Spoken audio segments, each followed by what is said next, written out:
శుక్లాంబరధరం విష్ణుం శశివర్ణం చతుర్భుజం ప్రసన్నవదనం ధ్యాయేత్ సర్వవిఘ్నోపశాంతయే ఆపదామపహర్తారం దాతారం సర్వసంపదాం లోకాభిరామం శ్రీరామం భూయో భూయో నమామ్యహం బుద్ధిర్బలం యశోధైర్యం నిర్భయత్వమరోగత అజాడ్యం వాక్పటుత్వం చ హనుమత్స్మరణాత్ భవేత్. భారత్ టుడే ప్రేక్షకులకు సుప్రభాతం. మనం సుదినం శుభదం కార్యక్రమంలో ఉన్నాం. ఈరోజు ఆషాఢ శుద్ధ దశమి గురువారం, కుజ జయంతి మంగళవారము, అనురాధ కలిసి ఉంటే కుజ జయంతి కాబట్టి నక్షత్రం ఉన్నా వారం లేకుండా ఉంటే కుదరదు కాబట్టి ఆ రెండు కలిసినటువంటి రోజు కనుక అయ్యేటట్లయితే ఈ శుద్ధ దశమి కుజ జయంతిగా స్వీకరించాలి. అట్లాగే ఆషాఢ దశమి వ్రతం ఈ రోజున చెప్పబడ్డది. చాక్షుషమన్వాది కూడా పూర్వాషాఢ నక్షత్రంతో కొనుగా ఉండేటట్లయితే ఈరోజు చాక్షుషమన్వంతరంగా చెప్పబడ్డది. గోపద్మ వ్రతం ఈ రోజున నిర్వహించాలి అని చెప్పి శాస్త్రం చెబుతోంది. మరొకటి మహాలక్ష్మి వ్రతం. ఇలా ఇన్ని రకాల కార్యక్రమాలు ఈ రోజుకు సంబంధించి ఉన్నాయి. ఇంత విశిష్టమైనటువంటి రోజు ఈరోజు. ఒకప్పుడు కృష్ణుడు ద్రౌపదితో అన్నాడు, ఆమెకి గోపద్మ వ్రతాన్ని గురించి చెప్పాడు. కురుత్వం భగినీ మేజ్య వ్రతమేకం శుభప్రదం గోపద్మమితి విఖ్యాతం. ఓ సోదరి, వ్రతాలలో శ్రేష్టమైనటువంటిది గోపద్మ వ్రతము అని ఉన్నది. వ్రతం లోకేషు విస్తృతం. ఈ గోపద్మ వ్రతము అనేటటువంటిది లోకంలో ప్రఖ్యాతంగా ఉన్నది. దాన్ని నేను తెలియజేస్తాను. నువ్వు ఆ వ్రతాన్ని నిర్వహించుకుని కావలసినటువంటి ప్రయోజనాలన్నీ కూడా, కామ్యములన్నీ నెరవేర్చేటటువంటి వ్రతం కాబట్టి ఆ గోపద్మ వ్రతాన్ని నిర్వహించుకోవలసింది అని చెప్పి కృష్ణుడు చెప్పాడు. చెప్పి సూతుడు శౌనకాది మహామునులకి చెప్పినటువంటి విధానంగా ఈ వ్రతాన్ని గురించి చెప్పడం జరిగింది. శృణుధ్వం ఋషయ సర్వే వ్రతానాముత్తమం వ్రతం. ఓ శౌనకాది మునులారా వినండి, వ్రతములలో శ్రేష్టమైనటువంటిది చెబుతున్నాను అని చెప్పి సూతుడు చెప్పాడు అని కృష్ణుడు చెబుతున్నాడు సోదరికి. గోపద్మమితి విఖ్యాతం సర్వపాపహరం పరం.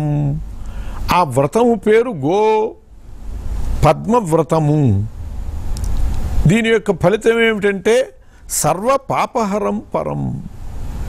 ఇది మిక్కిలి పాపములన్నింటినీ పోగొట్టగలిగినటువంటి శ్రేష్టమైనటువంటి వ్రతం.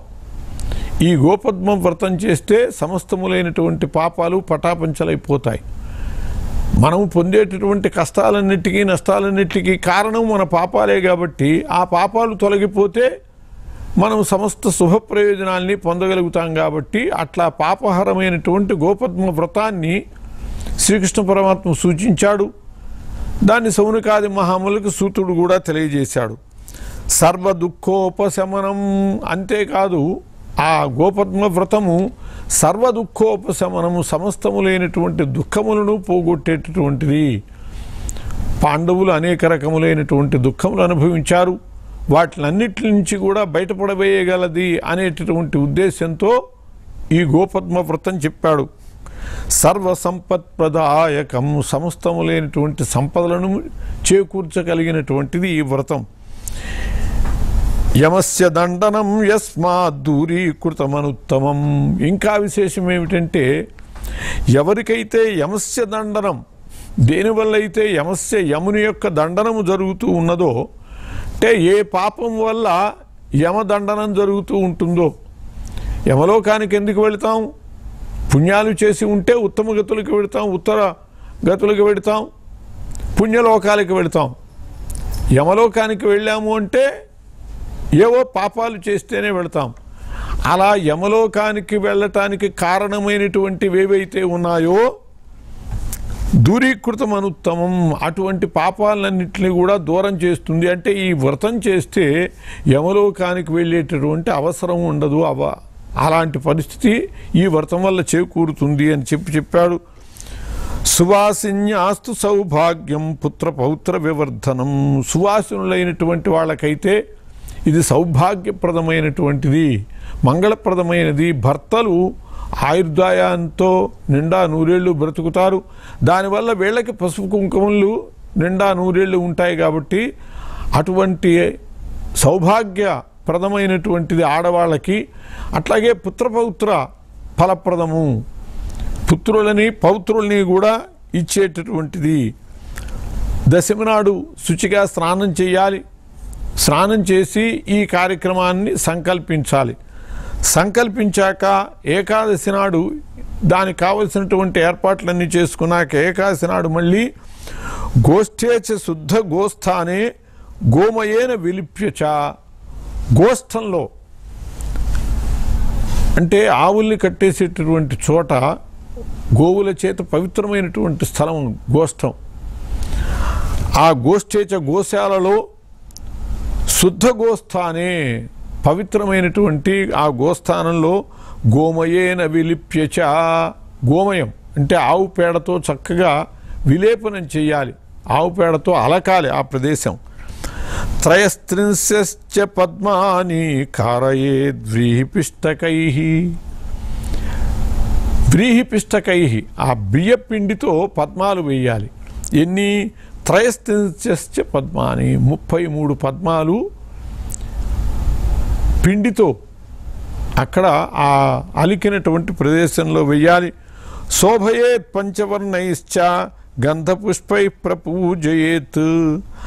ఆ ఏవైతే పిష్టముతో పిండితో మనము పద్మాలు వేశామో ఆ పద్మాలని పంచవర్ణైశ్చ 5 వర్ణములతో శోభయేత్. ఊరికనే పిండితో పద్మాలుగా ఉండేట్లు కాకుండా ఆ పద్మాలలో కుంకుమ, పసుపు, నీలము, అలా ఆకుపచ్చ 5 వర్ణాలతో వాటిలన్నిటినీ కూడా చాలా అద్భుతంగా తయారు చేయాలి. పంచవర్ణైశ్చ గంధపుష్పై ప్రపూజయేత్.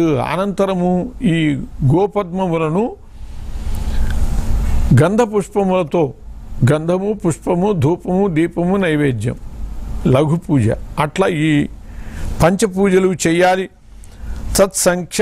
సంఖ్యయా హ్యపూపాంశ్చ బ్రాహ్మణాయ నివేదయేత్. తత్సంఖ్యయా అంటే 33 పద్మాలు పెట్టాం కాబట్టి ఆ 33 సంఖ్యతోనే 33 అప్పాలు బ్రాహ్మణునికి సమర్పించాలి, వాయనంగా సమర్పించాలి, నివేదన చేయాలి. ఏకాదశి నాడు అంటే దశమి పూజ కార్యక్రమం ఆరంభించుకున్నాక ఏకాదశి నాడు ఇవి నిర్వహించుకున్నాక ఏకాదశి నాడు చేసేటటువంటి ఈ వాయనంలో మొదటి 7 అప్పాలు వాయనం ఇవ్వాలి, 33 అప్పాలు వాయనం ఇవ్వాలి. రెండవ 7 పాయసం, దీనికి సంఖ్య ఉండదు కాబట్టి ఒక నిర్ణీతమైనటువంటి కొలతతో పాయసం సమర్పించాలి. మూడవ రోజు రొట్టెలు సమర్పించాలి, ఒక 33 రొట్టెలు సమర్పించాలి. 4వ 7 పూర్ణం బూరెలు సమర్పించాలి. అట్లా ఒక్కొక్క ఏడాది 5వ 7 గారెలు సమర్పించాలి. ఇలా ఏకాదశి నాడు ఉపవసించి అరటి స్తంభాల మంటపము, నానా పుష్పములతో అలంకారం చేయటము, మధ్యలో సర్వతోభద్ర మండలం 5 రంగులతో సిద్ధం చెయ్యాలి. పుణ్యావాచనం చేసి హరిప్రతిమను కొద్ది సువర్ణంతో తయారు చేసినటువంటి దాన్ని పూజ చేయాలి. ఇది ఈ రోజుకు సంబంధించినటువంటి ఈ గోపద్మ వ్రతం విషయం. రాత్రి జాగారం చేయటం,